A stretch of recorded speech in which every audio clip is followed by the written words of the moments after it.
Training camp is all about showing up and showing out, and there's been some Minnesota Vikings who have greatly helped themselves with a phenomenal camp, and some others little left to be desired. And Pro Football Focus did up an article, one rise or one faller from each NFL team during the 2022 training camp. And for the Vikings, they picked safety Camryn Bynum. Respect. Here's what they wrote. Bynum continues to take first-team reps next to Harrison Smith over rookie Lewis Cine. Even if Cine grabs hold of the starting job, Bynum, a 2021 fourth-round pick, could carve out a role this season. And absolutely, Camryn Bynum, I think, has that dogged determination. I think he's got a great skill set.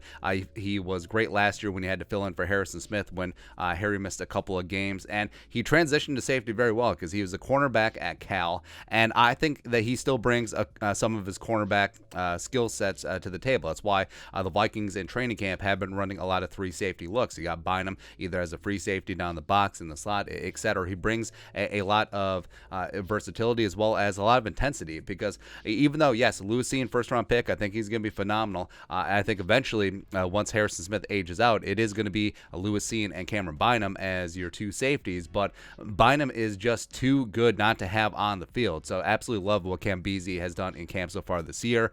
He's consistently making the highlight plays, and it's going to be really tough for the team to put Lewis Cine in over him. And if you're looking to get your best 11 out there, Cam Beasley is certainly going to be that dude. Plus, I love what he did this offseason doing some relief work in the Philippines. So absolutely respect him both on and off the field. Unfortunately, the faller, Garrett Bradbury. And this is what they wrote. Bradbury continues to struggle even with the new coaching staff in Minnesota. New GM adofo-mensah and head coach Kevin O'Connell aren't tied to Bradbury, a 2019 first-round pick, and O'Connell has said there's competition for the starting job. And yes, Bradbury, maybe not so much. I think there's a reason why Chris Reed has slid in second-team center. The Vikings have a contingency plan, as well as I do believe the steam that the Vikings could potentially look for trading a center. And we highlighted Graham Glasgow of the Broncos would make a lot of sense given his ties with the scheme, with the Vikings' existing coaching staff, as well as the fact that he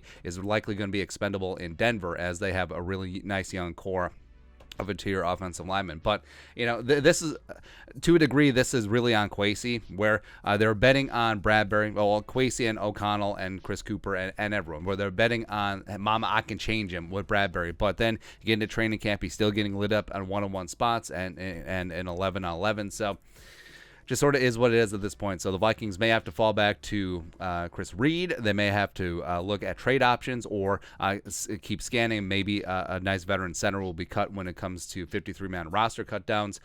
Maybe. But you know, it seems like the J.C. Treader dream is dead. Darren Doogie-Wolfson of KSTP Sports reported that there hasn't been much, if any, steam there. So maybe the health concerns are overarching. And like we said, whatever Kwesi decides, like, he would know best. He was in the Cleveland Browns building over the last 2 years while Treader was the studs center there. So maybe the fact that he couldn't practice last year, even though he did get his ass out there during games and was phenomenal, maybe that does lead in. But that's it. Your thoughts are thoughts. Pro Football Focus names Camryn Bynum the riser and center Garrett Bradbury the faller of training camp so far for the Vikings. Let us know your thoughts and our thoughts and their thoughts, everyone's thoughts in the comment section below. Subscribe for daily Vikings takes. I want to support the work. Put a little something in the Venmo. But till next time, Skull Production Value.